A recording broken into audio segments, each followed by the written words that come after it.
Record ಇಡುದು, record ಮಾಡೋದು ಬರುವುದಲ್ಲ. ಅವ್ರು ಹೋಗುದು, ಕಲಾವಿದರ ಮನೆಯಲ್ಲಿ ಊಟ ಮಾಡುದು, ರೆಕಾರ್ಡ್ ಮಾಡುದು, ಬರುವಾಗ ಅವರನ್ನು ಕರ್ಕೊಂಡು ಬರುದು. ಆ ಮನೆಯಲ್ಲಿ ಇಟ್ಕೊಂಡು ಊಟ ಮಾಡೋದು. ಹಿಂಗೆ ಕಲಾವಿದರು ಅವರಿಗೆ ಒಬ್ಬ ವಕ್ತೃ ಅಲ್ಲ, ಕಲಾವಿದ ಅವರಿಗೆ ಒಬ್ಬ ನಿರೂಪಕ ಅಲ್ಲ, ಕಲಾವಿದ ಅವರಿಗೆ ಒಬ್ಬ ಮಾಹಿತಿದಾರ ಅಲ್ಲ, ಕಲಾವಿದ ಅವರಿಗೆ ಅವರ ಸಂಶೋಧನೆಯ ಸಹಭಾಗಿ. ಕರ್ಕೊಂಡ್ ಬರ್ತಾ ಇದ್ರು ಅವರು. ನಾನು ಎಷ್ಟೋ ಸಾರಿ ಅವರ ಮನೆಗೆ ಕ್ವಾರ್ಟರ್ಸಿಗೆ ಹೋದಾಗ ಕಲಾವಿದರ ಜೊತೆ ಕೂತ್ಕೊಂಡು ಎಲ್ಲ ಅಡಿಗೆ ಹಾಕೋರು.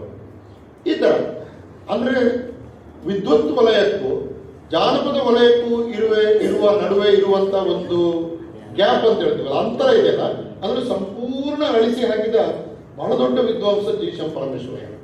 ಸೊ ಅವರು ಮೆಚ್ಚಿ ಸಂಗ್ರಹಿಸಿದ ಮಂಟೇಸ್ವಾಮಿ ಕಾವ್ಯ, ಅವರ ಥಿಸಿಸ್ ಜನಪದ ಕಾವ್ಯಗಳ ಬಗ್ಗೆನೇ ಇದೆ. ಅದು ಡಿ ಕೆ ರಾಜೇಂದ್ರ ಅವರು ದಕ್ಷಿಣ ಕರ್ನಾಟಕದ ಜನಪದ ರಂಗಭೂಮಿ, ನಮ್ಮ ಜೀಶಪ್ಪ ಅವರು ದಕ್ಷಿಣ ಕರ್ನಾಟಕದ ಜನಪದ ಕಾವ್ಯ ಪ್ರಕಾರಗಳು, ಇವೆಲ್ಲ ಒಂಥರ ಮಾಸ್ಟರ್ ಏನದು ಬುಕ್ಸ್, ಅದು ಚರಿತ್ರೆಯನ್ನು ನಿರ್ಮಿಸಿದ ಪುಸ್ತಕಗಳು. ಯಾವ ಕಾರಣಕ್ಕೂ ಸಾಹಿತ್ಯದ ಜಾನಪದದ ವಿಶ್ವವಿದ್ಯಾಲಯದ ವಿದ್ಯಾರ್ಥಿಗಳು ಇಂಥ ಪುಸ್ತಕಗಳನ್ನು ಮರಿಬಾರದು. ಯಾಕಂದ್ರೆ ಅವು ನಮ್ಮ ಸಮಾಜದ ಮೇಲೆ, ನಮ್ಮ ವಿದ್ವತ್ ವಲಯದ ಮೇಲೆ, ನಮ್ಮ ಶಿಕ್ಷಣ ವಲಯದ ಮೇಲೆ ಬೀರಿದ ಪರಿಣಾಮದ ವಿಶ್ಲೇಷಣೆ ಆಗಿಲ್ಲ, ಆದರೆ ಅದು ಅತ್ಯದ್ಭುತವಾದಂಥ ಪರಿಣಾಮವನ್ನ ಬೀರಿದೆ. ಆಮೇಲೆ ದರಗೆ ದೊಡ್ಡವರ ಕಾವ್ಯ ತಮಂಪ ಮೂರ್ತಿಯವರ ಸಂಪಾದಿತ ಪಠ್ಯದ ಕುರಿತು ನಮ್ಮ ಮಹಾದೇವ ಶಂಕರಪುರ ಅವರು ಬಹಳ ಒಂದು ಒಳ್ಳೆಯ ಲೇಖನವನ್ನು ಬರೆದಿದ್ದಾರೆ. ಪರಿಚಯಾತ್ಮಕವಾಗಿ, ವಿಶ್ಲೇಷಣಾತ್ಮಕವಾಗಿ ಕಲಾವಿದರ ಬಗ್ಗೆಗೆ ಬರೆದಿದ್ದಾರೆ. ಆಮೇಲೆ ಈ ಕವಿ ಹಾಕಂಡ ಮೇಲ ನನ್ನ ಭೇದ ಇಲ್ಲ ಕಾಣೋ, ದರೆಗೆ ದೊಡ್ಡವರ ಮಡಿವಾಳ ಮಾಚಯ್ಯ ಮತ್ತು ವೇದ ಪುರಸ್ಕೃತ ಸಿರಿಯಾಳದ ಬಗ್ಗೆ ವಿಜಯಕುಮಾರ ಬೋರಟ್ಟಿಯವರು ತುಂಬಾ ಒಳ್ಳೆಯ ಒಂದು ಆಧುನಿಕ ಪರ್ಸ್ಪೆಕ್ಟಿವ್ನಿಂದ ಈ ಲೇಖನವನ್ನ ಬರೆದಿದ್ದಾರೆ. ಕಾವ್ಯಾಚರಣೆಯ ಪರಂಪರೆ ಮತ್ತು ಮಂಟೇಸ್ವಾಮಿ ಕಾವ್ಯ ಓದು ಪಠ್ಯದ ಆಭಾಸ ಚಲಪತಿಯವರು. ಇದು ಈ ಲೇಖನದ ಕೊನೆಗೆ ಒಂದು ಮಾತು ಹೇಳ್ತೀನಿ ನಾನು. ಯಾಕಂದ್ರೆ ಈಗ ನಾವು ಈ ಹಳಬರು ಕಟ್ಟಿದ ಪಠ್ಯಗಳನ್ನು ನೋಡುವುದಕ್ಕೆ ಒಂದು ಬೆಳಕಿಂಡಿ ಹಾಗೆ ಇದೆ ಚಲಪತಿಯವರ ಲೇಖನ. ಆ ಕಾಲದಲ್ಲಿ 70ರ ದಶಕದಲ್ಲಿ ಕ್ಯಾಸೆಟ್ ನಮ್ಮ ಈ ಕಲಾವಿದರದು, ಈ ಎಲ್ಲ ಕಲಾವಿದರು, ಅದು ಮಳವಳ್ಳಿ, ನಮ್ಮ ಯಾರು ಮಹಾದೇವ, ಆಮೇಲೆ ಇವರು ಎಲ್ಲ ಕಲಾವಿದರು ಯಾವಾಗ ಬಂದರು ಅಂದ್ರೆ ಕ್ಯಾಸೆಟ್ಗಳ ಕಾಲದಲ್ಲಿ ಬಂದರು. ಬಹಳ ಚೆನ್ನಾಗಿದೆ. 70, 80ರ ದಶಕದಲ್ಲಿ ನಮ್ಮ ಹತ್ರ ಕ್ಯಾಸೆಟ್ಗಳಿದ್ದು, ಈಗ ಕ್ಯಾಸೆಟ್ಗಳಿಲ್ಲ. ಕ್ಯಾಸೆಟ್ ಕಾಲ ಮುಗಿದೋಯ್ತೀಗ. ಈಗ ಮೊಬೈಲ್ ಕಾಲ. ಮೊಬೈಲ್ ಹಿಡ್ಕೊಂಡು ಹಾಡ ಅನ್ನೋದು, ಹಾಡು ಅರ್ಥ ಸ್ವಲ್ಪ ಹಾಡೋದು, ಸ್ವಲ್ಪ ಹಾಡಿದನ್ನು ಕಟ್ ಮಾಡಿ ಫೇಸ್ಬುಕ್ಗೆ, ಸೋಷಿಯಲ್ ಮೀಡಿಯಾಕ್ಕೋ, ಯೂಟ್ಯೂಬ್ಗೆ ಹಾಕಿದ್ರೆ ಮುಗಿದೋಯ್ತು. ನಮ್ಮ ಸಂಪಾದನೆ ಮತ್ತು ನಮ್ಮ ಜಾನಪದ ಕೆಲಸ ಮುಗಿದೋಯ್ತು. ಆ ಕಾಲದಲ್ಲಿ ಆಗಲ್ಲ. ಕ್ಯಾಸೆಟ್ಗಳ ಕಾಲ. ಆ ಕ್ಯಾಸೆಟ್ಗಳಿಗೂ ಕಲಾವಿದರಿಗೂ ಜಾನಪದ ವಿದ್ವಾಂಸರಿಗಿದ್ದ ಒಂದು ಸಂಬಂಧ ಉಂಟಲ್ಲ. ಆಮೇಲೆ ಕ್ಯಾಸೆಟ್ಗಳು ಬಂದಾಗ ಕಾಪಿರೈಟ್ ಯಾರ್ದು ಅಂತ ಬಹಳ ಚೆನ್ನಾಗಿದೆ. ಈ ಪುಸ್ತಕದಲ್ಲಿ ಒಂದು ಬಹಳ ಒಳ್ಳೆ ಲೇಖನ, ಒಂದು ಚರ್ಚೆ ಇದೆ. ಹೂ ಓನ್ಸ್ ಇದರ ಕಾಪಿರೈಟ್ ಯಾರು? ಈಗ ಹಾಡಿದವ ಅವಂದ ಇಲ್ಲ, ನಾನು ಹೋಗಿ ಸಾಹೇಬ್ರ ಹತ್ರ ಕುಳಿತು 20 ಗಂಟೆ ಕುಳಿತು ನಾನು ಸಂಗ್ರಹ ಮಾಡಿದ್ದೇನೆ, ನಾನು ತಂದು ಅದನ್ನು ವೆಬ್ಸೈಟ್ಗೆ ಹಾಕ್ತೇನೆ, ಕಾಪಿರೈಟ್ ನಂದ ಸಂಗ್ರಹ? ಅಥವಾ ಮೈಸೂರು ಯೂನಿವರ್ಸಿಟಿಯವರು ನಮ್ಮ ಸಾಹೇಬರು ಲೋಕನಾಥ್ ಅವರಿಗೆ ಈಗ ಕೇಂದ್ರ ಸರ್ಕಾರ, ರಾಜ್ಯ ಸರ್ಕಾರ ದುಡ್ಡು ಕೊಟ್ಟರೆ ಬಹಳ ಒಳ್ಳೆಯ ಒಂದು ಆರ್ಕೈವ್ಸ್ ಅನ್ನು ಮಾಡ್ತಾರೆ. ಅವರಿಗೆ ಕನಸು ಬಹಳ ವಿಸ್ತಾರವಾಗಿದೆ. ದುಡ್ಡು ಇಲ್ಲದಿದ್ರೆ ಕನಸುಗಳು ಹಂಗೆ ಕಮರುತ್ತವೆ, ಏನು ಮಾಡೋಕ್ಕಾಗಲ್ಲ. ಈಗ ಅವರು ಅದನ್ನ ಪ್ರೊಟೆಕ್ಟ್ ಮಾಡ್ತಾರೆ. ಜಾನಪದ ವಸ್ತು ಸಂಗ್ರಹಾಲಯ ಹೇಗೆಯೋ ಹಾಗೆ ಒಂದು ಕರ್ನಾಟಕ ಫೋಕ್ಲೋರ್ ಆರ್ಕೈವ್ಸ್ ಅಂತ ಮಾಡಿ ಈ ತರದ ಹಾಡುಗಳನ್ನೆಲ್ಲ ರೆಕಾರ್ಡ್ ಮಾಡಿ ಸಂಗ್ರಹ ಮಾಡ್ತಾರೆ. ಈಗ ಕಾಪಿರೈಟ್ ಅವರದ? ಕಾಪಿರೈಟ್ ಸಂಗ್ರಹ ಮಾಡಿದ ಒಂದ? ಕಾಪಿರೈಟ್ ಹಾಡಿದ ಒಂದ? ಅಥವಾ ಈ ಮೂರು ಜನರ ನಡುವೆ ಒಂದು ಒಪ್ಪಂದ ಆಗಿದೆಯಾ? ಅಗ್ರಿಮೆಂಟ್ ಆಗಿದೆಯಾ? ಅಗ್ರಿಮೆಂಟ್ಗೆ ಯಾರೆಲ್ಲ ಸೈನ್ ಹಾಕಿದ್ದಾರೆ? ಕಲಾವಿದ ಸೈನ್ ಹಾಕಿದ್ದಾರೆ. ನನ್ನ ಹಾಡನ್ನು ನಾನು ಹಾಡಿದ್ದೇನೆ, ಇದನ್ನ ಸಂಪೂರ್ಣವಾಗಿ ಇಟ್ಟುಕೊಳ್ಳುವ ಜವಾಬ್ದಾರಿ ಮೈಸೂರು ಯೂನಿವರ್ಸಿಟಿ. ಆದ್ದರಿಂದ ಇದರಿಂದ ಬರುವ ಯಾವುದೇ ಉತ್ಪಾದನೆಯಾಗಲಿ, ಹೆಸರಾಗಲಿ, ಅದು ವಿಶ್ವವಿದ್ಯಾಲಯಕ್ಕಿಂತ ಬರೆದು ಸೈನ್ ಹಾಕಿ ಕಲಾವಿದರು ಕೊಟ್ಟಿದ್ದಾರೆ. ಅಥವಾ ಕಲಾವಿದರು ಸಂಗ್ರಹ ಮಾಡ್ತಾರೆ. ನಾನು ಹೋಗಿ ಸಂಗ್ರಹ ಮಾಡುವಾಗ, ಹಾಡಯ್ಯ, ನನ್ನ ಹತ್ರ 100-200 ರೂಪಾಯಿ ಇದೆ, 500 ರೂಪಾಯಿ ಇದೆ, ಅವ್ರಿಗೆ ಕೊಟ್ಟು ಬಿಡ್ತೀನಿ. ಆಯ್ತಾ? ನಿಂದ ಆಯ್ತಾ?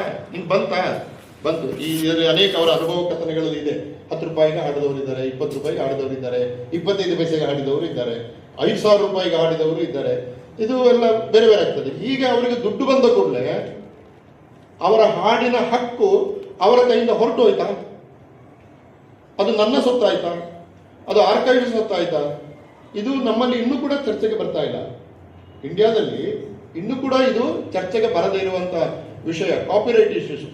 ಕ್ಯಾಸೆಟ್ಗಳು ಈಗ ಪ್ಲೇ ಆಗಲ್ಲ. ನನ್ನ ಹತ್ರನೇ ಒಂದು 50 ಕ್ಯಾಸೆಟ್ ಇತ್ತು. ನಾನು ಅದನ್ನ ಡಿಜಿಟೈಸ್ ಮಾಡಬೇಕಂತ ತುಂಬ ಪ್ರಯತ್ನ ಪಟ್ಟೆ, ದುಡ್ಡಿರಲಿಲ್ಲ, ಮತ್ತು ಅದು ಹಂಗೆ ರಾಶಿ ಬಿದ್ದಿದೆ. ಇಲ್ಲಿ ಏನು ಸುಮ್ಮನೆ ನಮ್ಮ ಬೆಳಗಾವಿಯಲ್ಲಿ ವಿಶ್ವ ಕನ್ನಡ ಸಮ್ಮೇಳನ ಆದಾಗ 50 ಕ್ಯಾಸೆಟ್ಗಳನ್ನು ನಮಗೆಲ್ಲ ಕೊಟ್ಟರು. ಆವಾಗ ಅದರಲ್ಲಿ ಜಾನಪದ ಹಾಡುಗಳಿದೆ, ಡಿ ಕೆ ಸುಮಿತ್ರ ಹಾಡುಗಳಿದೆ, ಒಳ್ಳೊಳ್ಳೆ ಹಾಡುಗಳು, ಕುವೆಂಪು ಹಾಡುಗಳಿದೆ, ಎಲ್ಲ ಇದೆ. ಬಟ್ ಅದನ್ನು ಏನು ಮಾಡಬೇಕು, ಈಗ ಟೇಪ್ ರೆಕಾರ್ಡ್ಗಳೇ ಸಿಗೋಲ್ಲ ನಮಗೆ. ಆಮೇಲೆ ಆ ಕಾಲದ ಟೇಪ್ ರೆಕಾರ್ಡ್ಗಳದು ಅದು ನಾವು ಪ್ಲೇ ಮಾಡಿದರೆ ಅದು ಓಡ್ತಾ ಟ್ರ್ಯಾಕ್ಟರ್ ತರ ಶಬ್ದ ಕೇಳಕ್ಕೆ ಶುರು ಆಗೋದು, ಡ್ರೊಯ್ ಅಂತ. ಆಗ ನಾವು ಕಲಾವಿದ ನಿಲ್ಸ ಟೇಪ್ ರೆಕಾರ್ಡ್ ನಿಲ್ಲಿಸಿ ಅದನ್ನು ಒತ್ತಿ ತೆಗೆದು ಪುನಃ ಹಾಕಿ, ಅಷ್ಟೊತ್ತಿಗೆ ಅವ ಎಲ್ಲಿ ನಿಲ್ಸಿದ್ದಾನೆ ಅಂತ ಕಲಾವಿದನಿಗೆ ಹಾಡು ಮರ್ತು ಹೋಗಿ, ಆಯ್ತಪ್ಪ ಅದು ಹೆಂಗ ನಾವು ನೋಡ್ಕೋತೀನಿ ಮುಂದುವರಿಸು ಅಂತ. ಹೀಗೆ ಇದು ಒಂದು ಏನು ಹೆಂಗೋ ಒಂದು ಜಾನಪದ ಕೆಲಸ. ತಪ್ಪು ಅಂತಲೂ ಹೇಳ್ತಾ ಇಲ್ಲ, ಸರಿ ಅಂತಲೂ ಹೇಳ್ತಾ ಇಲ್ಲ, ಇದು ಬದುಕಿ ಬಂದ ಕ್ರಮವೇ ಹೀಗೆ. ಹಾಗಾಗಿ ಕಾಪಿರೈಟ್ ಕ್ರಮಗಳು, ಕ್ಯಾಸೆಟ್ಟಿನ ಕ್ರಮಗಳು, ಈ ಕ್ಯಾಸೆಟ್ಗಳಲ್ಲಿ ಸಂಗ್ರಹ ಮಾಡಿದ್ದು, ಇದರೆಲ್ಲದರ ಬಗ್ಗೆ ಈ ಪುಸ್ತಕದಲ್ಲಿ ಅಲ್ಲಲ್ಲಿ ಮಾಹಿತಿಗಳಿವೆ. ಆದ್ದರಿಂದ ಇದು ಬರೀ ಒಂದು ಅವರು ಸಂಗ್ರಹದ ಪುಸ್ತಕ ಅಲ್ಲ, ಇದು ಆ ಸಂಗ್ರಹದ ಹಿಂದೆ ಇರುವ ಒಂದು ಚರಿತ್ರೆ ಇದೆಯಲ್ಲ, ಆ ಚರಿತ್ರೆಯನ್ನು ಕಟ್ಟಿಕೊಡುವ ಕೆಲಸ ಕೂಡ ಇದರಲ್ಲಿ ಇದೆ. ಇದನ್ನು ಈ ಅರ್ಥದಲ್ಲಿ ಹೊಸ ಬಗೆಯಿಂದ ಓದಬೇಕು. ಈಗ ಮಂಟಸ್ವಾಮಿ ಕಥೆಯಲ್ಲಿ ಏನಿದೆ ಅಂದ್ರೆ ಎಲ್ಲರೂ ಹೇಳ್ತಾರೆ, ಮಂಟಸ್ವಾಮಿ ಕಥೆಯಲ್ಲಿ ಗೊತ್ತಿಲ್ಲದವರು, ಮೈಸೂರು ಕಡೆ ಮಂಟಸ್ವಾಮಿ ಕಥೆ, ಮಹದೇಶ್ವರನ ಕಥೆ ಗೊತ್ತಿಲ್ಲದವರು ಯಾರಿರ್ತಾರೆ? ಅದರಲ್ಲಿ ಸರ್ಗೂರು ಅಥವಾ ಇಲ್ಲಿ ಯಾವ ಸಾಲು ಹೇಳಿದ್ರು ಜನ ಹೇಳ್ತಾರೆ, ಅದಾಯ್ತು. ಆದರೆ ಇದರ ಅಧ್ಯಯನ ಪರಂಪರೆಯ ಹಿಂದಿರುವ ಸುಖ ದುಃಖಗಳಿದೆಯಲ್ಲ, ಅದು ಇಲ್ಲಿ ಅಲ್ಲಲ್ಲಿ ದಾಖಲಾಗಿದೆಯಲ್ಲ.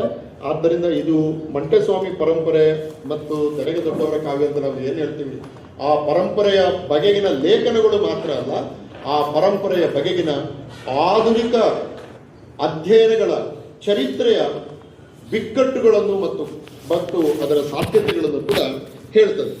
ಹೀಗಾಗಿ ಚಲಪತಿಯವರ ಲೇಖನ, ಹಿನಕಲ್ಲು ಮಹಾದೇವಯ್ಯ ಹಾಡಿದ ಮಂಟಸ್ವಾಮಿ ಮಹಾಕಾವ್ಯ, H.E. ಬೋರ್ಲಿಂಗೇನವರು. ಅವರು ನಾನು ಕನ್ನಡ ಯೂನಿವರ್ಸಿಟಿ ಜೊತೆಲಿದ್ದಾಗ ಇಂದುವಾಡಿ ವೆಂಕಟೇಶ್ ಮತ್ತು ನಮ್ಮ ಬೋರ್ಲಿಂಗೇನವರು ಅಲ್ಲಿ ಇದ್ದಾಗಲೂ ಕೂಡ ಇಲ್ಲಿ ಬಂದು 2 ಕಾವ್ಯವನ್ನು ಸಂಗ್ರಹ ಮಾಡಿ ಪ್ರಕಟ ಮಾಡಿದ್ದಾರೆ. ನಾವೆಲ್ಲ ಜೊತೆಲಿ ಇದ್ದಿವಾಗ ಜಗಜ್ಯೋತಿ ಮತ್ತು ಕಂದಾಯ ದೊಡೆಯ ಮಣಿಯವರ ಲೇಖನ ಇದೆ. ಬೆಟ್ಟದ ಬೀಡು ಸಿದ್ದಶೆಟ್ಟರು ಹಾಡಿದ ಜನಪದ ಮಹಾಕಾವ್ಯ ದರೆಗೆ ದೊಡ್ಡವರು ಮಂಟಸ್ವಾಮಿ ಡಾಕ್ಟರ್ ಗೋವಿಂದರಾಜು ಅವರ ಲೇಖನ ಇದೆ. ಜೊತೆಗೆ ಅನುಬಂಧವಾಗಿ ಜೀಶಪ್ಪ ಅವರು 1973ರಲ್ಲಿ ಮೊದಲು ಸಂಗ್ರಹಿಸಿದ ಮಂಟಸ್ವಾಮಿ ಕಥನ ಪಠ್ಯಕ್ಕೆ ಬರೆದ ಪ್ರಸ್ತಾವನೆಯನ್ನು ಕೂಡ ಸೇರಿಸಿದರು. ಹೀಗಾಗಿ ಈ ಲೇಖನಗಳನ್ನು ನಾನು ಈಗಾಗಲೇ ಹೇಳಿದಾಗ ನಾನು ಅದನ್ನು ಇನ್ನೊಂದ್ಸರಿ ಹೇಳೋದಕ್ಕೆ ನನಗೇನು ಬೇಜಾರಿಲ್ಲ. ಬರೀ ಹಾಡುಗಳ ಕುರಿತಾದ ಮಾತುಕತೆ ಅಲ್ಲ ಇದು, ಆ ಹಾಡುಗಳ ಹಿಂದಿನ ಒಂದು ಸಣ್ಣ ಚರಿತ್ರೆಯನ್ನು ಕೂಡ ಇಲ್ಲಿಯ ಲೇಖನಗಳು ಕೊಡ್ತವೆ. ಇದರ ಬಗ್ಗೆ ಒಂದು ಮಾತು ಹೇಳಿ ನಾನು ಇನ್ನೊಂದು ಪುಸ್ತಕಕ್ಕೆ ಬರ್ತೇನೆ. ಅದು ಚಲಪತಿ ಅವರು ಇದರ ಬಗ್ಗೆ ಒಂದು ಒಳ್ಳೆಯ ಲೇಖನವನ್ನು ಬರೆದಿದ್ದಾರೆ. ಚಲಪತಿ ಅವರು ಇದ್ದಾರಾ ಇಲ್ಲಿ? ಪುಟ 83ರಲ್ಲಿದೆ ನೋಡಿ, 83. ಇಲ್ಲಿ ನೋಡಿ, ಅವರು ತುಂಬ ಚೆನ್ನಾಗಿದೆ. ಅಂದ್ರೆ ಈಗ ನಾವು ಹಳೆಯ ಪಠ್ಯಗಳನ್ನು ಹೆಂಗೆ ನೋಡ್ತೀವಿ ಅಂತ, ಹಳೆ ಪಠ್ಯಗಳನ್ನ ಜೀಶಪ್ಪ ಅವರು ಕಲೆಕ್ಟ್ ಮಾಡಿದ್ದಾರೆ, ಆಯ್ತು. ಈಗ ನಮ್ಮಲ್ಲಿ ಬಹಳ ಜನ ಹೇಳ್ತಾರೆ, ಹೋಗಿ ಮಂಟಸ್ವಾಮಿ ಕಾವ್ಯದ ಬಗ್ಗೆ ಕೆಲಸ ಮಾಡಿ ಅಂದ್ರೆ, ಇಲ್ಲ ಸರ್, ಅದು ನಮ್ಮ ಶಂಕರಪುರ ಮಹಾದೇವರು ಮಾಡಿಬಿಟ್ಟಿದ್ದಾರೆ ಸರ್, ಜೀಶಪ್ಪ ಮಾಡಿಬಿಟ್ಟಿದ್ದಾರೆ ಸರ್. ಅವರು ಮಾಡಿರೋದು ಹೌದು, ಆದ್ರೆ ಅದು ಅಂತಿಮ ಅಲ್ಲ. ಅದಕ್ಕೆ ಅನೇಕ ಆಯಾಮಗಳು ಈ ಕಾಲದಲ್ಲಿ ಇದೆಯಲ್ಲ. ಈಗ ನಾವು ಹೆಂಗೆ ಅದನ್ನು ನೋಡಬಹುದು, ಕಾಲ ಬದಲಾದ ಹಾಗೆ ನೋಡುವ ಕ್ರಮಗಳು ಬದಲಾಗ್ತವೆ, ಅಧ್ಯಯನ ವಿಧಾನಗಳು ಬದಲಾಗುತ್ತವೆ, ಹೊಸ ಒಳನೋಟಗಳು ನಮಗೆ ಸಿಗ್ತವೆ. ಹಾಗಾಗಿ ಸಂಶೋಧನೆ ಎಂಬುದು ನಿರಂತರವಾದ ವಿನಃ ಯಾವುದೋ ಒಂದು ಕಾಲಘಟ್ಟದಲ್ಲಿ ಯಾವುದೋ ಒಬ್ಬ ಸಂಶೋಧಕನ ಕೈಯಲ್ಲಿ ಸ್ಥಿರವಾಗಿ ನಿಲ್ಲುವಂಥ ವಿಷಯ ಅಲ್ಲ. ನೋಡಿ, ಇವರು ಹೇಳಿದ 83ನೇ ಪುಟದಲ್ಲಿ ಹೇಳಿದ 4 ಅಂಶಗಳನ್ನು ಮಾತ್ರ ನಾನು ಸುಮ್ಮನೆ ಓದ್ತೀನಿ. ನಾನು ಎಷ್ಟು ಚೆನ್ನಾಗಿದೆ ಅಕಾಡೆಮಿಕ್ ಆಗಿ, ಇಡೀ ಪುಸ್ತಕದ ಮುನ್ನುಡಿ ತರ ಇದೆ ಈ ಲೇಖನ. ಒಂದು, ನೇರವಾಗಿ ಮಂಟಸ್ವಾಮಿ ಕಥೆಯನ್ನು ತಿಳಿಯುವಂತೆ ಅನುಕೂಲ ಮಾಡಿಕೊಡುವುದು. ಈಗ ಕಾವ್ಯವನ್ನು ಮೊದಲು ಸಂಗ್ರಹ ಮಾಡಿದವರು ಆ ಕಥೆ ಹೇಗಿದೆ ಎಂಬುದನ್ನು ಓದುಗರಿಗೆ ಹೇಳಬೇಕು. ಆ ಕಥೆಯಲ್ಲಿ ರಿಪಿಟೇಷನ್ ಇದ್ರೆ ತೆಗೆದು ಬಿಡ್ತಾರೆ, ಅದು ಬಂದುಬಿಟ್ಟಿದೆ ತೆಗೆದು ಬಿಡ್ತಾರೆ. ಆಮೇಲೆ ದೊಡ್ಡ ದೊಡ್ಡ ಕಾವ್ಯಗಳು, ಈಗ ಸಿರಿ ಕಾವ್ಯವನ್ನ ಚಿನ್ನಪ್ಪಗೌಡರು, ವಿವೇಕ್ ರೈ ಮತ್ತು ಲಾರಿ ಹಾಂಗ್ ಅವರು ಫಿನ್ಲ್ಯಾಂಡ್ ಇಂದ ಪ್ರಕಟ ಮಾಡಿದರು. ಅದು 500 ಪುಟಗಳ 2 ವಾಲ್ಯೂಮ್ ಇದೆ, 1000 ಪುಟ ಇದೆ. ಅದರಿಂದ ಕರ್ನಾಟಕದ ಜನಪದ ಕಾವ್ಯಗಳ ಅಥವಾ ತುಳು ಜನಪದ ಕಾವ್ಯಗಳ ಡೆಫಿನೇಷನ್ ಅನ್ನೇ ಬದಲಾಯಿಸಿದರು ಅವರು. ಮೆಂಟಲ್ ಟೆಕ್ಸ್ಟ್ ಅಂತ ಒಂದು ಹೊಸ ಕಾನ್ಸೆಪ್ಟ್ ಅನ್ನು ಕೊಟ್ಟು, ಒಂದು ಕಲಾವಿದನ ತಲೆಯಲ್ಲಿ ಸೃಷ್ಟಿಯಾಗುವ ಟೆಕ್ಸ್ಟ್ ಅನ್ನು ಇಟ್ಟುಕೊಂಡು ಆ ಟೆಕ್ಸ್ಟ್ ಹೇಗೆ ಕಾಲಕಾಲಕ್ಕೆ ಬದಲಾಗುತ್ತದೆ ಎಂಬುದನ್ನು ಹೇಳುತ್ತಾ 1000 ಪುಟಗಳ ಟೆಕ್ಸ್ಟ್ ಅನ್ನು ಕೊಟ್ಟರು. ಆದ್ರೆ ಅದನ್ನ ವಿಶ್ವವಿದ್ಯಾಲಯದ ಅಧ್ಯಾಪಕರು ಬಿಟ್ಟರೆ ಬೇರೆ ಯಾರಿಗೂ ಓದಲಿಕ್ಕೆ ಸಾಧ್ಯ ಇಲ್ಲ. ಆದ್ರೆ ಜೀಶಂಪ್ ಅವರು ಮೈಸೂರು ವಿಶ್ವವಿದ್ಯಾಲಯ ಪ್ರಾಧ್ಯಾಪಕರಾದ್ದರಿಂದ ಅವರೊಂದು ಕಾವ್ಯವನ್ನು ಎಡಿಟ್ ಮಾಡಿ ತಂದಾಗ ನಾನು ಎಡಿಟ್ ಮಾಡಿದ ಕಾವ್ಯವನ್ನು ನನ್ನ ವಿದ್ಯಾರ್ಥಿಗಳು ಸುಲಭವಾಗಿ ಓದಬೇಕು ಎಂಬ ಒಂದು ಪ್ರಜ್ಞೆ ಅಂತರ್ಗತವಾಗಿತ್ತು. ಆದ್ದರಿಂದ ಎಲ್ಲೋ ಸರಳಗೊಳಿಸುವುದು, ಎಲ್ಲಿಯೋ ರಿಪಿಟೇಷನ್ಗಳನ್ನು ತೆಗೆಯುವುದು, ಆಮೇಲೆ ಇದು ಈ ಸಂದರ್ಭಕ್ಕೆ ಅನಗತ್ಯ ಅಂತಂದ್ರೆ ಅದನ್ನು ಎಡಿಟ್ ಮಾಡುವುದು, ಅಂದ್ರೆ ಸಂಪಾದಿತ ಕೃತಿಯನ್ನು ಸಂಪಾದನೆ ಅಂದ್ರೆ ಆ ಪುಸ್ತಕಗಳನ್ನ ಪ್ರಿಂಟ್ ಮಾಡಿ ಏನು ಸಂಪಾದನೆ ಮಾಡಲಿಲ್ಲ, ಅದು ಬೇರೆ. ಜಾನಪದದಲ್ಲಿ ಕೆಲಸ ಮಾಡಿದವರು ಸಂಪಾದನೆ ಮಾಡೋದಿಲ್ಲ, ಆದರೆ ಕೃತಿ ಸಂಪಾದನೆ ಬೇರೆ. ಅದನ್ನ ಮಾಡಿದ್ದಾರೆ ಅಂತ ಹೇಳಿ ಒಂದು ಪಾಪ್ಯುಲರ್ ಟೆಕ್ಸ್ಟ್ ಅನ್ನ ಹೇಗೆ 70-80ರ ದಶಕದಲ್ಲಿ ಮಾಡಿದರು ಎಂಬುದನ್ನ ತುಂಬಾ ಚೆನ್ನಾಗಿ ಅವರು ಹೇಳಿದ್ದಾರೆ. ಎರಡನೇದು, ಜನಪದರ ನಂಬಿಕೆಗಳು ಮತ್ತು ಅವರು ಕಾವ್ಯಾಚರಣೆಯ ಮೂಲಕ ತಿಳಿಯಲಾಗದವರ ಓದಿಗೆ ಸಿಗುವಂತೆ ಕಥನದ ಜೋಡಣೆ ಮಾಡಿದರು. ಕಥನವನ್ನ ಒಂದು ಖಂಡ ಆದಮೇಲೆ, ಒಂದು ಅಧ್ಯಾಯ ಆದಮೇಲೆ, ಒಂದು ಅಧ್ಯಾಯ ಆದಮೇಲೆ ಅದು ಶಿಷ್ಟ ಕಾವ್ಯದಲ್ಲಿದ್ದ ಹಾಗೆ ಇರ್ತದೆ. ಎಷ್ಟೋ ಬಾರಿ ತುಳು ಜನಪದ ಕಾವ್ಯಗಳಲ್ಲಿ ಆ ಒಂದಾದ ಮೇಲೆ ಎರಡು, ಎರಡಾದ ಮೇಲೆ ಮೂರು, ಮೂರಾದ ಮೇಲೆ ನಾಲ್ಕು ಅಂತ ಇರ್ತದೆ, ಅದು ಇರ್ಬೇಕದು. ಆದ್ರೆ ಎಷ್ಟೋ ಬಾರಿ ಒಂದಾದ ಮೇಲೆ ಮೂರು ಬರ್ತದೆ, ಮೂರಾದ ಮೇಲೆ ಐದನೇದು ಬರ್ತದೆ, ಐದನೇದಾದ ಮೇಲೆ ಎರಡನೇದು ಬರ್ತದೆ. ಈ ಕಾಂಬಿನೇಷನ್ ಇದೆಯಲ್ಲ, ಹಾಡುಗಳು ಬೆಳೆಯುವ ರೀತಿಯಲ್ಲಿ ಅವು ಏಕ ಪ್ರಕಾರವಾಗಿ ಬೆಳೆಯುವುದರ ಬದಲು ಉಪಕಥೆಗಳು ಸೇರಿಕೊಳ್ಳುತ್ತವೆ. ಈ ಒಳ್ಳೆ ಆಡಿಯನ್ಸ್ ಅಂದ್ರೆ ಹಾಡುಗಾರರಿಗೆ ಒಳ್ಳೆ ಸ್ಪಿರಿಟ್ ಬರುತ್ತೆ. ಅವ್ರು ಯಾವುದೋ ಒಂದು ಕಾವ್ಯದ ಭಾಗವನ್ನು ಹಿಗ್ಗಲಿಸಿಬಿಡ್ತಾರೆ, ಬೇಕು ಅಂತಲೇ ಹಿಗ್ಗಲಿಸಿಬಿಡ್ತಾರೆ, ಅಥವಾ ಇನ್ಯಾವುದೋ ಒಂದು ಕಥನವನ್ನು ಸೇರಿಕೊಡ್ತಾರೆ. ಇದೆಲ್ಲ ಕಲಾವಿದನಿಗಿರುವ ಅದ್ಭುತವಾದಂತಹ ಸ್ವಾತಂತ್ರ್ಯ. ಆದ್ದರಿಂದಲೇ ಅವರ ಕಥನವನ್ನು ಕೇಳುವುದಕ್ಕೆ ಜನ ಯಾವಾಗಲೂ ಸೇರ್ತಾರೆ. ಅವರು ಮನೆಗೆ ಹೋದಾಗ ಹಾಡಪ್ಪ ನೀನು ಅಂತ ಕೇಳ್ತಾರೆ, ಹೀಗೆಲ್ಲ ಇರ್ತದೆ. ಆದ್ದರಿಂದ ಜನಪದರ ನಂಬಿಕೆಗಳು ಮತ್ತು ಕಾವ್ಯಾಚರಣೆಯ ಮೂಲಕ ಗೊತ್ತಾಗದವರಿಗೆ ಗೊತ್ತಾಗುವ ಹಾಗೆ ಮಾಡುವ. ಆದ್ದರಿಂದ ಟೆಕ್ಸ್ಟ್ ಅನ್ನ ಸ್ವಲ್ಪ ಡಿಫೈನ್ ಮಾಡಿ ಅವರು ಪ್ರೆಸೆಂಟ್ ಮಾಡ್ತಾರೆ ಅಂತ. ಸಾಹಿತ್ಯಾಸಕ್ತ ಮತ್ತು ಕಲಿಕೆಯ ವಲಯದ ವಿದ್ಯಾರ್ಥಿಗಳಿಗೆ ಇಂತಹ ಪಠ್ಯಗಳ ಪರಿಚಯವಾಗಬೇಕು. ನನ್ನಂತ ನಾನು ಈ ಮಂಟೇಸ್ವಾಮಿ ಮಾದೇಶ್ವರ ಪರಂಪರೆ ನನಗೆ ಗೊತ್ತಿಲ್ಲ, ಆದ್ರೆ ನಾನು ಅದರ ಬಗ್ಗೆ ಓದಬೇಕು. ಹಾಗೆ ಓದುವಾಗ ನನಗೆ ಅದು ಹೇಗೆ ಸಿಗಬೇಕು ಎಂಬುದನ್ನು ಕಲ್ಪಿಸಿಕೊಂಡು ವಿದ್ಯಾರ್ಥಿಗಳಿಗೆ, ಸಾಹಿತ್ಯದ ವಿದ್ಯಾರ್ಥಿಗಳು ಆಗುವಾಗ ಪಠ್ಯಗಳನ್ನ ಅಂದ್ರೆ ಅವರು ಸೇರಿಸುವುದಿಲ್ಲ. ಒಬ್ಬ ಸಂಪಾದಕ ತನ್ನ ಕಿಸೆಯಿಂದ ಸಾಲುಗಳನ್ನು ಸೇರಿಸುವುದಿಲ್ಲ, ಆದರೆ ಬೃಹತ್ತಾಗಿರುವ ಒಂದು ಮಹಾಕಾವ್ಯವನ್ನ ಚಿಕ್ಕದು ಮಾಡುವ, ಬೇಕಾದಲ್ಲಿ ಅದನ್ನ ತುಂಡು ಮಾಡಿ ಅಲ್ಲಿಗೆ ಸೇರಿಸಿ ಒಂದು ಆಕರ್ಷಕ ಮಾಡುವ ಕೆಲಸವನ್ನು ಮಾಡ್ತಾರೆ.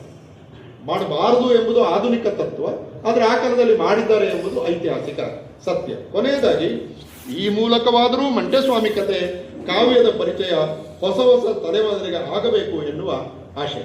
ಇದು ಸದಾಶಯ, ಒಳ್ಳೆಯ ಆಶಯ. ಹಾಗಾಗಿ ಈ ಪುಸ್ತಕ ಮಂಟೇಸ್ವಾಮಿ ಕಾವ್ಯದ 7 ಪಠ್ಯಗಳು ಯಾರು ಸಂಗ್ರಹಿಸಿದರು, ಹೇಗೆ ಸಂಗ್ರಹಿಸಿದರು, ಅದರ ಮಿತಿಗಳೇನು ಮತ್ತು ಅದರ ಶಕ್ತಿಗಳೇನು ಎಂಬುದನ್ನು ತುಂಬ ಚೆನ್ನಾಗಿ ಹೇಳ್ತದೆ.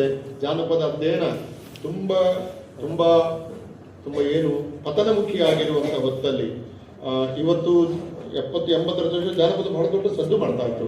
ಈಗ ಅಷ್ಟು ಸದ್ದು ಆಗ್ತಾ ಇಲ್ಲ. ನಮ್ಮ ಜಾನಪದ ವಿಶ್ವವಿದ್ಯಾಲಯವೇ ದೊಡ್ಡ ಸದ್ದು ಮಾಡಲಿಕ್ಕೆ ಆಗದ ಪರಿಸ್ಥಿತಿ. ಯಾಕಂದ್ರೆ ಎಲ್ರಿಗೂ ಆರ್ಥಿಕ ಅನುದಾನ, ಅಪಾಯಿಂಟ್ಮೆಂಟ್ಗಳ ಸಮಸ್ಯೆ ಏನೇನೋ ಇರ್ತದೆ. ಅದು ನಾನು ಹೇಳಿದರೆ ಬೇರೆ ಅರ್ಥ ಬರ್ತದೆ, ನಾನು ಅದನ್ನು ಹೇಳೋದಿಲ್ಲ. ಆದರೆ ಅದು ಅಂಬಳಿಕೆ ಹಿರಿಯಣ್ಣನಂತವರು, ಚಿನ್ನಪ್ಪ ಗೌಡರು ಇವರೆಲ್ಲ ಇದ್ದಾಗ ಸುಮಾರು ಕೆಲಸ ಮಾಡಿದ್ರು, ಮಾಡಲಿಲ್ಲ ಅಂತ ಹೇಳ್ತಾ ಇಲ್ಲ ನಾನು. ಆದರೆ ನಮಗೆ ಒಂದು ಇಡೀ ಕರ್ನಾಟಕಕ್ಕೆ ಜಾನಪದ ಮೂಲಕ ಒಂದು ಮಾರ್ಗದರ್ಶನ ಮಾಡುವ ಶಕ್ತಿಯನ್ನ ಅದು ಇನ್ನೂ ಕೂಡ ಬೆಳೆಸ್ಕೊಂಡಿಲ್ಲ. ಅದಕ್ಕೆ ಪೂರಕವಾದ ಕೆಲಸವನ್ನ ಇದು ಮಾಡಿದೆ. 2ನೇ ಪುಸ್ತಕ ನಾವು ಕೂಗುವ ಕೂಗು. ಇದು ಒಂದು ಅಪರೂಪದ ಪುಸ್ತಕ, ತುಂಬಾ ಅಪರೂಪದ ಪುಸ್ತಕ. ಇದರ ಎಲ್ಲ ವಿವರಗಳನ್ನು ಹೇಳುವುದಿಲ್ಲ ನಾನು. ಆದರೆ ಇದು ನಾನು 1988ರಲ್ಲಿ ಧರ್ಮಸ್ಥಳದಲ್ಲಿ ಒಂದು ಸಾಹಿತ್ಯ ಸಮ್ಮೇಳನ ಆಯಿತು, ತುಳು ಸಾಹಿತ್ಯ ಸಮ್ಮೇಳನ. ಆವಾಗ ನಾನು ಅಲ್ಲಿಗೆ ಬಂದಿದ್ದೆ. ಇಲ್ಲ ಸರ್, 92-93 ನಾನು ಅವಾಗ ಡೆಲ್ಲಿಲಿದ್ದೆ, ಬಂದಿದ್ದೆ. ಅಲ್ಲಿ ಒಂದು ಮಾತು ಹೇಳಿದ್ದೆ ನಾನು. ಈಗ ಯಕ್ಷಗಾನ ಮತ್ತು ಭೂತಾರಾಧನೆ ಬಹಳ ದೊಡ್ಡ ಕಲೆ. ಇವತ್ತು 45-46 ಮೇಳಗಳು ಯಕ್ಷಗಾನ ಮಾಡ್ತವೆ. ನಿನ್ನೆ ಶುರು ಆಗಿದೆ. ಕಟೀಲು ದೇವಸ್ಥಾನ 1ರ ಅಡಿಯಲ್ಲಿಯೇ 8 ಮೇಳಗಳು ಕೆಲಸ ಮಾಡ್ತವೆ. ಮತ್ತು ನಿಮಗೆ ಅವರಿಂದ ಯಕ್ಷಗಾನ ಆಡಬೇಕಂದ್ರೆ ನಿಮಗೆ ಅದು 28 ವರ್ಷ ಆದ ಮೇಲೆ ಸಿಗ್ತದೆ. ಅಷ್ಟು ಬುಕ್ ಆಗ್ಬಿಟ್ಟಿದೆ. 28 ವರ್ಷದೊಳಗೆ ಆಟ ಬುಕ್ ಆಗಿದೆ, ನಿಮಗೆ ಸಿಗೋದಿಲ್ಲ. ಆಮೇಲೆ ಮಧ್ಯೆ ಏನಾದರೂ ಕ್ಯಾನ್ಸಲ್ ಆದರೆ ಅಥವಾ ನಿಮಗೆ ಹೈ ಪ್ರೊಫೈಲ್ ಇನ್ಫ್ಲುಯೆನ್ಸ್ ಇದ್ರೆ ಒಂದನ್ನು ಅವರೇ ಕ್ಯಾನ್ಸಲ್ ಮಾಡಿ ನೀವು ಮಾಡ್ಕೊಳ್ಳಿ ಸ್ವಾಮಿ ಎಂದು 1 ಲಕ್ಷ ಜಾಸ್ತಿ ಕೊಟ್ಟು ಬಿಡ್ತಾರೆ. ಇದು ಒಳ ಒಪ್ಪಂದಗಳು ಎಲ್ಲ ಕಡೆ ಇರುವಂಥದ್ದು ಯಕ್ಷಗಾನದಲ್ಲಿ ಕೂಡ ಇದೆ. ಆದರೆ ಸಾಮಾನ್ಯ ಜನರಾಗಿ ನನಗೊಂದು ಯಕ್ಷಗಾನ ನಿಮ್ದು ಆಡಬೇಕಂದ್ರೆ ನಿಮಗೆ 25-26 ವರ್ಷ ಆದ ಮೇಲೆ ಸಿಗ್ತಾರೆ. ಅಷ್ಟು ಜನಪ್ರಿಯತೆ ಇದೆ, ಸಾವಿರಾರು ಕಲಾವಿದರು ಕೆಲಸ ಮಾಡ್ತಾರೆ. ಸುಮಾರು ಚಿನ್ನಪ್ಪಗೌಡರ ಪಟ್ಟಿಯಲ್ಲಿ 360, ಲಕ್ಷ್ಮೀಜಿ ಪ್ರಸಾದ್ ಅವರು ಕೊಟ್ಟ ಪ್ರಕಾರ 1000, ನನ್ನ ಒಂದು ಸಾಮಾನ್ಯ ಕಾಮನ್ ಸೆನ್ಸ್ ಹೇಳುವ ಪ್ರಕಾರ ಒಂದು 750 ಭೂತಗಳಿವೆ. 750 ಭೂತಗಳಿಗೆ 750 ಜನ ಭೂತ ಕುಣಿಬೇಕು ಮತ್ತು 750 ಭೂತಗಳ ಕಥನಗಳಿದೆ. ಹೇಗೆ ಮಂಟೇಸ್ವಾಮಿ ಮಹದೇಶ್ವರ ಕಾವ್ಯ ಇದೆಯೋ ಪ್ರತಿ ಭೂತಗಳಿಗೆ ಕೂಡ ಒಂದು ಕಾವ್ಯ ಇದೆ. ಈಗ ಈ ಭೂತಾರಾಧನೆ ಮತ್ತು ಯಕ್ಷಗಾನ ಇವತ್ತಿನವರೆಗೆ ಹನೂರವರೇ ಸೃಜನಶೀಲ ಸಾಹಿತ್ಯಕ್ಕೆ ಪರಿಣಾಮಕಾರಿಯಾಗಿ ಬರಲಿ. ಅಡಿಗರು ಚೆಂಡೆಬದ್ದಲೆ ಅಂತ ಬರೆದು, ಯಕ್ಷಗಾನ ಚೆಂಡೆಬದ್ದಲೆ ಅಂತ ಅಷ್ಟೇ. ಅದು ಬಿಟ್ಟರೆ ಒಬ್ಬ ಭೂತಾರಾಧನೆಯ ಕಲಾವಿದನನ್ನು ಅಭ್ಯಾಸ ಮಾಡಿ ಅವನ ಆತ್ಮಚರಿತ್ರೆಯನ್ನ ಅತ್ಯದ್ಭುತವಾಗಿ ಒಂದು ಕಾದಂಬರಿಯಾಗಿ ಕಥನ ರೂಪದಲ್ಲಿಯೋ ಬರೆದ ಒಂದು ಉದಾಹರಣೆ ಇಲ್ಲ ನಮ್ಮಲ್ಲಿ.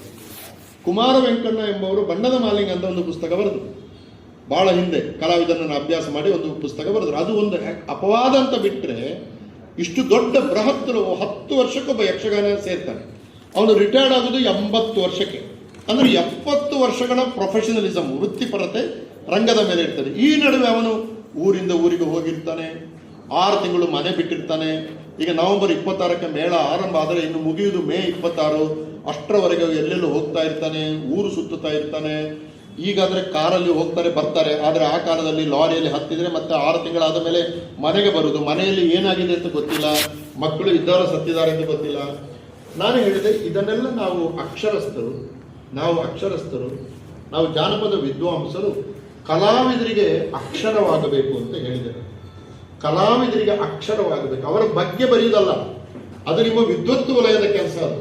ಆದರೆ ಅವರ ಹತ್ರ ಕುಳಿತು ಹಾಡು ಹೇಳಿ ಅಂತ ಮಾತ್ರ ಅಲ್ಲ, ನಿನ್ನ ಬದುಕಿನ ಕಾವ್ಯವನ್ನು ಹಾಡಪ್ಪ, ನಿನ್ನ ಬದುಕನ್ನು ಹೇಳು, ಎಲ್ಲಿ ಹುಟ್ಟಿದೆ, ಹೆಂಗೆ ಬೆಳೆದ,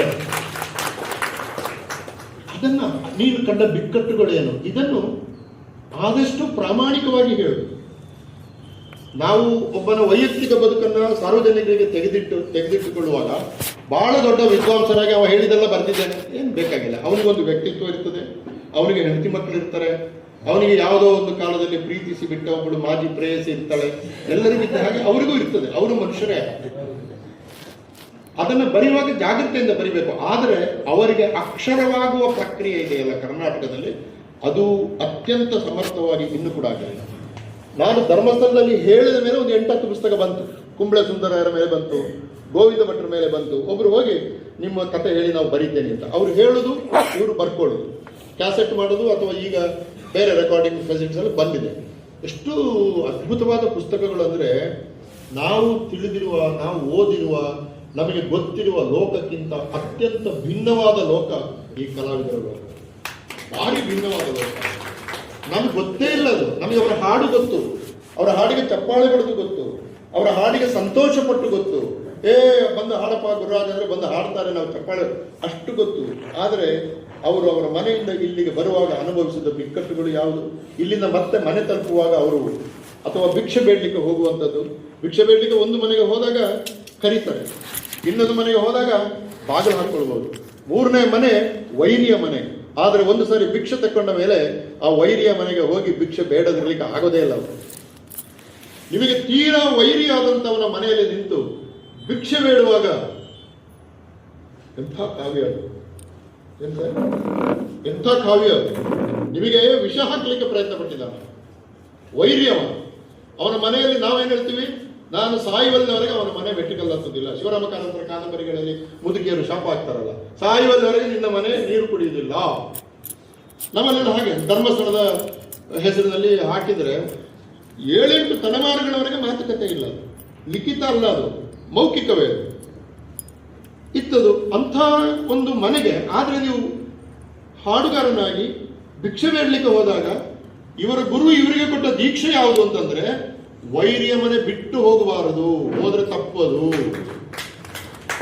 ನೋಡಿ ಹೆಂಗೆ ಒಂದು ಕಲೆ, ಹೇಗೆ ಒಂದು ಕಾವ್ಯ, ಹೇಗೆ ಒಂದು ದೀಕ್ಷೆ ಮಾನವ ಸಂಬಂಧಗಳನ್ನ ಗೌಣಗೊಳಿಸಿ ಕಲೆಯನ್ನ ಎತ್ತಿ ಹಿಡಿತದೆ. ನೋಡಿ ಇಂಥ ಅದ್ಭುತವಾದಂತಹ ಅನುಭವಗಳು ಈ ಪುಸ್ತಕದಲ್ಲಿ ಇದೆ. ನಾವು ಅದನ್ನು ಹೇಳಿ ಸ್ವಲ್ಪ ಮುಗಿಸ್ತೇನೆ, ಒಂದು 5 ನಿಮಿಷ ಮುಗಿಸ್ತೇನೆ. ಗೋವಿಂದ ಭಟ್ರು ಅಂತ ಬಹಳ ದೊಡ್ಡ ಕಲಾವಿದ, ಈಗ 90 ವರ್ಷ ಆಗಿದೆ.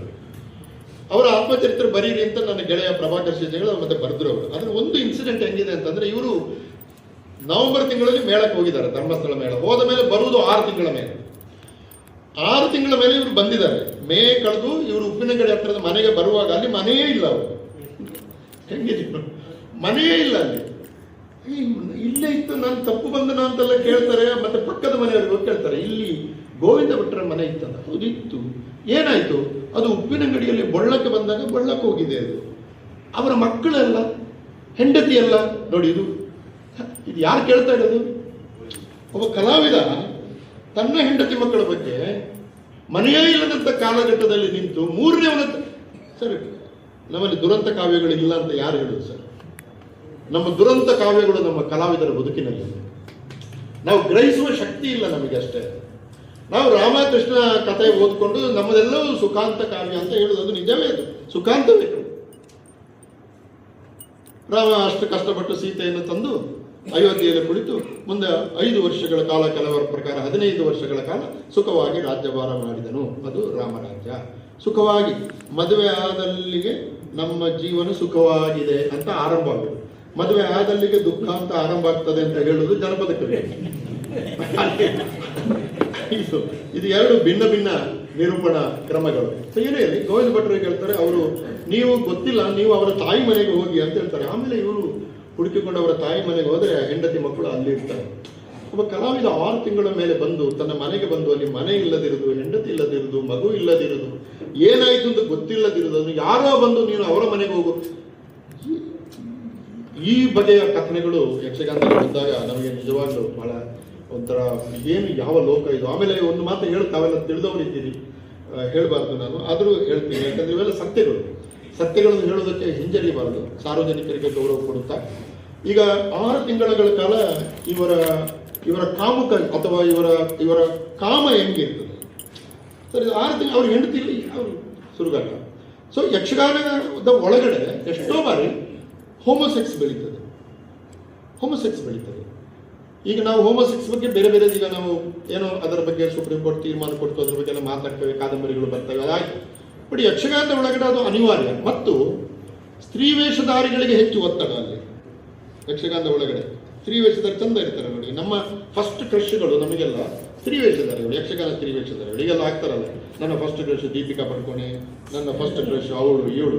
ನಾನು ಹೇಳುದು ನಮ್ಮ ಫಸ್ಟ್ ಕ್ರಶ್ ಸ್ತ್ರೀ ವೇಷಧಾರಿ ಯಕ್ಷಗಾನ ಕಲಾವಿದರು. ಅವರು ನಾವು ಚಿಕ್ಕದಿದ್ದಾಗ 5ನೇ 6ನೇಲಿ ಇದ್ದಾಗ ಬಂದು ರಂಗದ ಮೇಲೆ ಕುಣಿದ್ರೆ ಏನ್ ಚಂದ, ನಮ್ಮ ಲೈನ್ ಅದಕ್ಕೆ.